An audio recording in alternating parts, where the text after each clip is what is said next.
Hi everybody, and I'm talking from about the Bas Tera Saath Ho drama, and it is latest episode is interesting, and this is episode upcoming 25 is too much interesting.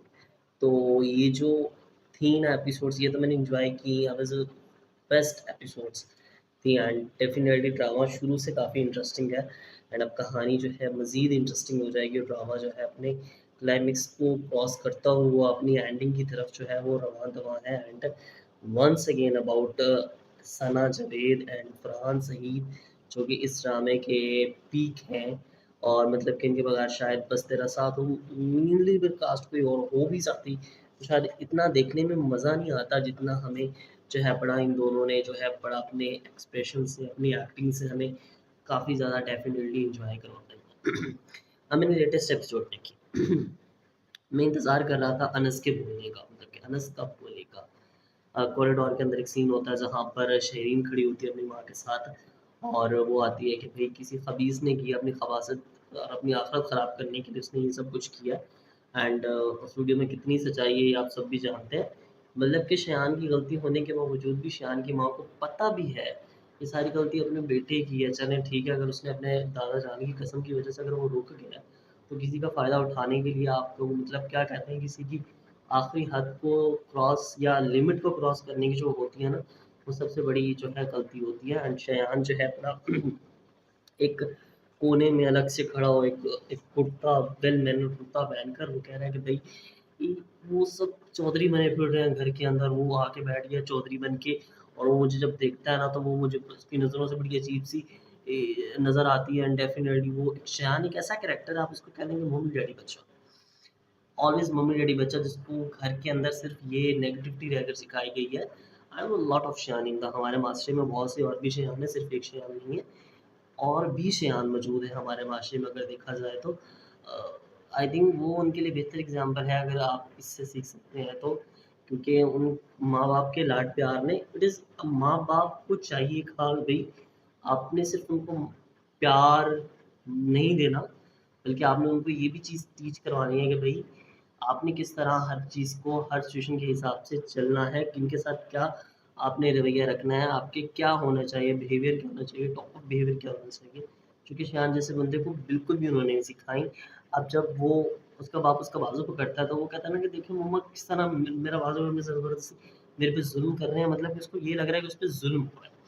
ये जो उसके माँ बाप उसके साथ कर रहे हैं, कोई भी चीज़ उसके खिलाफ कर रहे हैं तो उसको लग रहा है कि ये जुल्म हो, और जो चीज़ उसके हक में होती है वो उसको लगता है कि हाँ ये चीज़ ठीक है, वो जो हो रहा है अब माँ बाप भी ठीक है, सब ठीक है, तो उसके हक में हो रहा है। जो चीज़ उसके हक में नहीं होती, उसके अगेंस्ट होती है, तो उसको लगता है कि हाँ ये चीज़ मेरे अगेंस्ट है, एंड ये एक डेफिनेटली बहुत है वो बड़ा शान, एक बहुत ज़्यादा जो है बड़ा इमैच्योर कह लो, या हमेशा से लाड प्यार में रखा गया जिसको सिर्फ नेगेटिविटी सिखाई गई।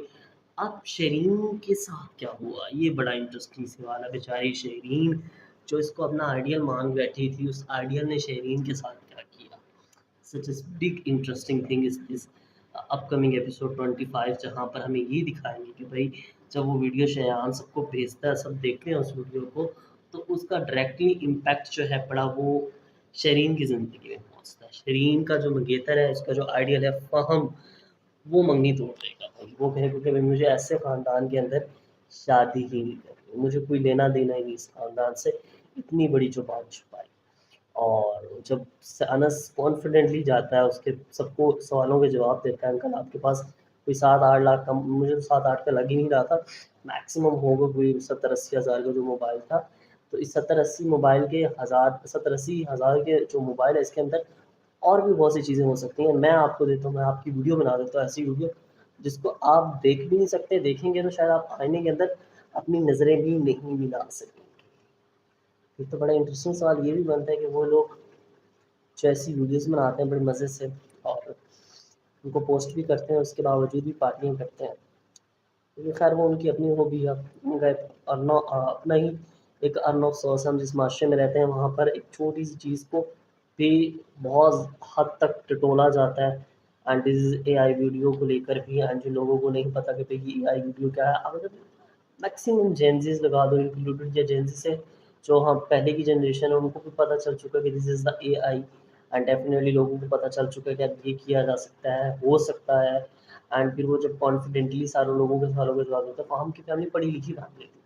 कुछ जाहिल लोग तो थे नहीं कि हाँ किसी देहात या जंगल से उठ के आ गए हैं, जिन्हें पता ना हो कि भाई ये क्या चीज़ है, क्या उनको समझ नहीं आ रही हो एंड उनको लग रहा हो कि ये रियल वीडियो। तो फिर तो हम बात करें, लेकिन एक पढ़े लिखे फैमिली अगर आपने दिखाई है तो उनको तो पता होना चाहिए था कि भाई ये एआई वीडियो है। एंड एआई वीडियो को प्रॉपरली पता चल जाता है कि वो एआई वीडियो, रियल वीडियो का और अगर एआई का कंपेरिजन किया जाए तो मुझे ये लगता है कि भाई क्लियरली पता चल जाता है कि एआई वीडियो है या नहीं है, या किसने किस तरह बनाई है।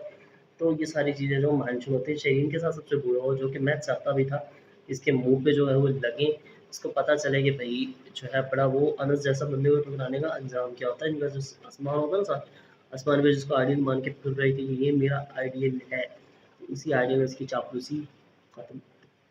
एंड डेफिनेटली अपकमिंग एपिसोड का जब मैंने प्रोमो देखा तो मैं शायद इंतज़ार नहीं कर पा रहा था। एंड अगर मेरे पास कोई सोर्स होता इस ड्रामे की नेक्स्ट एपिसोड देखने का, तो मैं मिनट से पहले देख लेता। एंड कोई ऐसा होना चाहिए पाकिस्तान के अंदर भी प्लेटफॉर्म जहाँ पे आपको एपिसोड एडवांस पेड तरीके से देखने को मिलते हैं, जैसे कि ये हॉटस्टार एंड बाकी इंडियन के प्लेटफॉर्म्स करते हैं, जब टीवी पर भी ऑन एयर होने से एपिसोड पहले वहाँ पर देखी जा सकती है। तो मुझे लगता है कि अब बहुत एडवांस चीज़ें हो गई, तो पाकिस्तान के अंदर भी इस तरह एडवांस मीन्स अगर मंडे को एपिसोड आ रही है तो वो मंडे को और टीवी शेड्यूल से पहले ही दिखाई जा सके, या कुछ इस तरह का सिस्टम जो है वो होना चाहिए था। एंड सना जावेद और फरहान दोनों का कमबैक बहुत अच्छा हुआ ड्रामे के थ्रू।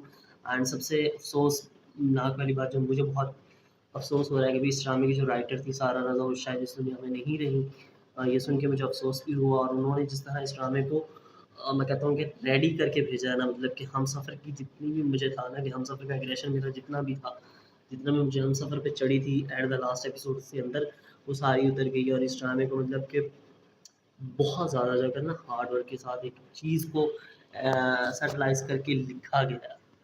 आई थिंक बहुत अरसे के बाद मुझे कोई अच्छा अच्छा ड्रामा लगा।